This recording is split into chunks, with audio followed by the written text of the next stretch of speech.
Beni Johansyah, tetapi semua orang di kampung memanggilnya Bijo. Karena menurut penduduk kampung Beni Johansyah terlalu susah untuk dipanggil. Jadi penduduk kampung memanggilnya dengan nama Bijo. Karena biar gampang dipanggil, walaupun nama panggilannya Bijo. Namun hidup Bijo tidak sebejo panggilannya. Bijo yang saat ini berumur 19 tahun. Masih duduk di kelas 12 SMA, Bijo sedari kecil tidak mengenal ayah dan ibunya. Karena ayah dan ibunya sudah meninggal saat dia masih bayi. Bijo sejak kecil dirawat oleh neneknya yang bernama Saudi. Dan saat Bijo naik ke kelas 12 nenek Saudi pun meninggal dunia. Dan 6 bulan Bijo sudah hidup sebatang kara. Untuk menyambung hidup dan menyelesaikan sekolahnya. Bijo bekerja apa saja yang bisa dia kerjakan. Kadang bekerja di ladang sayur milik juragan di kampungnya. Atau apapun yang disuruh oleh para tetangga yang membutuhkan bantuan tenaga Bijo. Pagi ini Bijo berangkat sekolah dengan penuh semangat. Karena hari ini merupakan pembagian raport tengah semester dan sekolah akan libur selama 2 minggu. Hari ini juga Bijo berencana untuk menyatakan cinta kepada teman satu kelasnya yang bernama Winda, yang sudah dekat dengannya selama setahun terakhir. Dengan mengayuh sepeda ontel peninggalan neneknya, Bijo dengan penuh semangat berangkat menuju ke sekolah yang berjarak cukup jauh dari kampungnya. Butuh waktu setengah jam bagi Bijo untuk sampai di sekolah dengan mengendarai sepeda ontel miliknya. Waktu berjalan dengan begitu cepat dan pembagian raport pun telah selesai. Dengan penuh percaya diri Bijo menghampiri Winda dan langsung berlutut dengan sebelah kaki di hadapan Winda. Winda, kita sudah dekat selama setahun ini, selama dekat denganmu. Secara perlahan cinta di hatiku tumbuh seiring dengan berjalannya waktu. Hari ini aku ingin mengutarakan isi hatiku padamu. Winda, maukah kamu menjadi pacarku? Ucap Bijo dengan penuh percaya diri. Karena Bijo sangat yakin kalau cintanya pada Winda pasti akan diterima. Sebab Bijo merasa dirinya dan Winda sudah sangat dekat setahun ini. Maaf Jo, aku sama sekali tidak ada rasa sama kamu. Balas Winda dengan nada cuek. Bahkan tidak melihat Bijo sama sekali. Tetapi kenapa Winda? Bukankah selama ini kita begitu dekat? Ucap Bijo dengan bibir bergetar mendengar apa yang Winda katakan. Bijo sama sekali tidak menyangka Winda akan menolak cintanya. Hehehehe, kamu tidak sadar Bijo.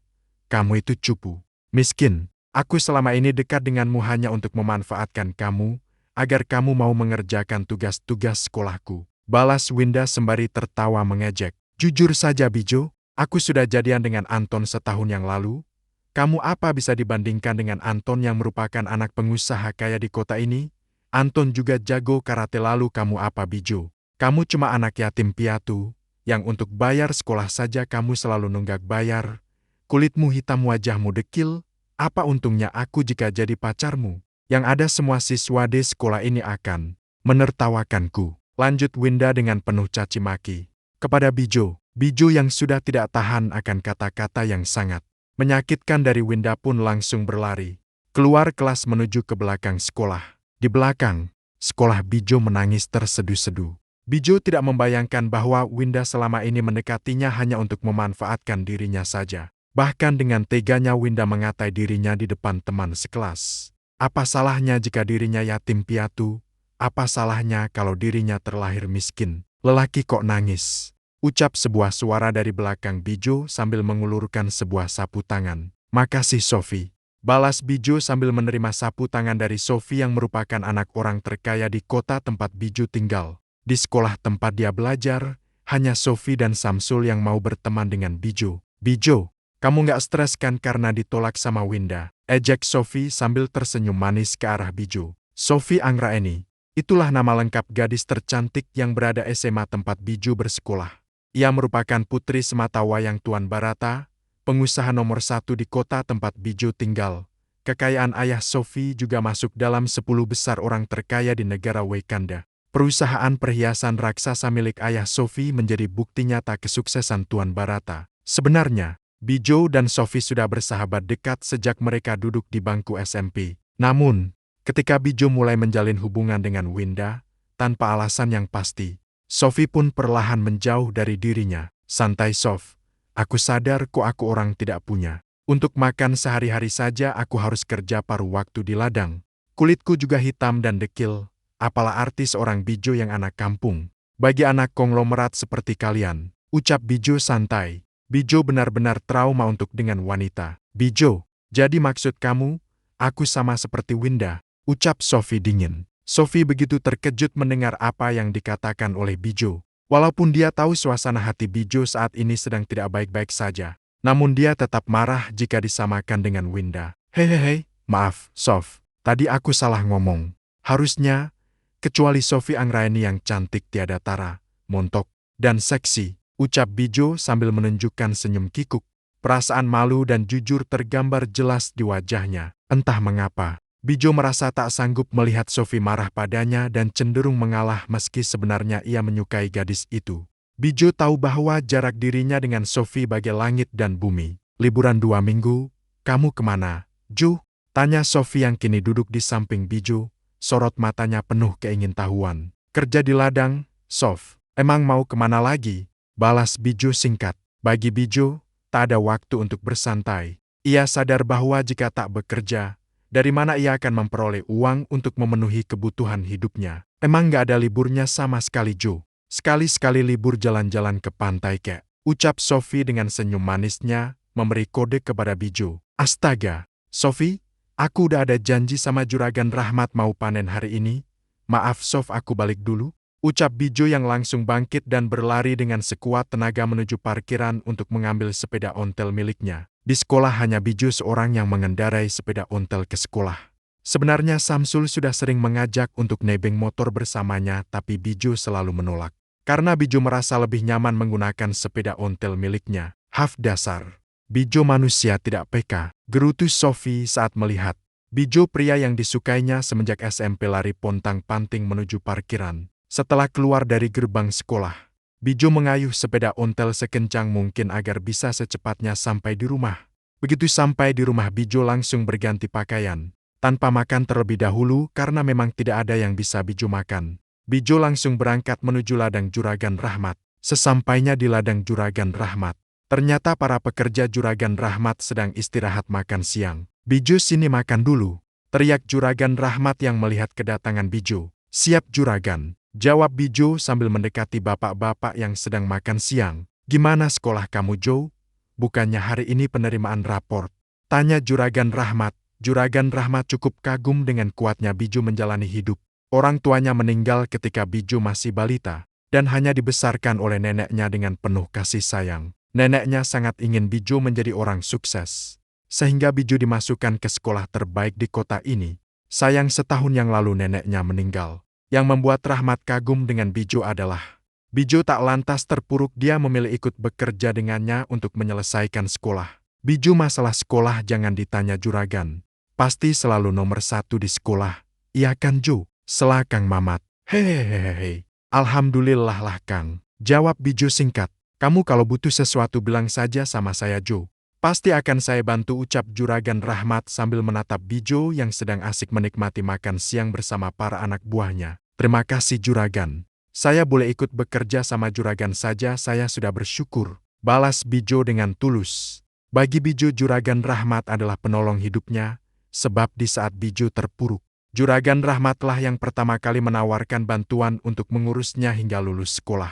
Namun Bijo menolak dan memilih untuk meminta pekerjaan saja darinya. Rokok Jo, habis makan gak ngerokok dunia terasa hampa. Tawar Juragan Rahmat. Terima kasih Juragan. Biar hidup miskin asal sehabis makan bisa ngerokok ya tenang dunia. Balas Bijo, sambil mengambil sebatang rokok dari tangan Juragan Rahmat dan menyalakannya. Hahaha.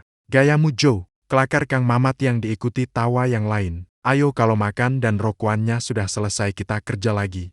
Udah deh tunggu bos besar ini sayurannya. Perintah Juragan Rahmat saat melihat Bijo dan yang lainnya sudah selesai makan merokok. Bijo dengan penuh semangat pun mulai bekerja. Hingga tanpa terasa waktu sudah menunjukkan pukul 5 sore yang berarti sudah waktunya pulang kerja. Bijo, ini bayaran kamu untuk minggu ini, nanti kalau sudah waktunya nanam benih saya kabari. Hemat-hemat jangan buat foya-foya, ucap Juragan Rahmat sambil menyerahkan amplop gaji kepada Bijo. Terima kasih Juragan. Kabari saja kalau ada kerjaan saya pasti siap. Balas Bijo sambil tersenyum lebar. Walaupun dalam hati Bijo sedikit kecewa karena liburan ini dia berencana untuk kerja full. Tetapi ternyata kerjaan di Juragan Rahmat sudah tidak ada lagi. Setelah menerima gaji, Bijo pun memutuskan untuk langsung pulang ke rumah. Sesampainya di rumah, Bijo memutuskan untuk mandi karena badanku yang sudah bau keringat. Gajian minggu ini hanya 300.000.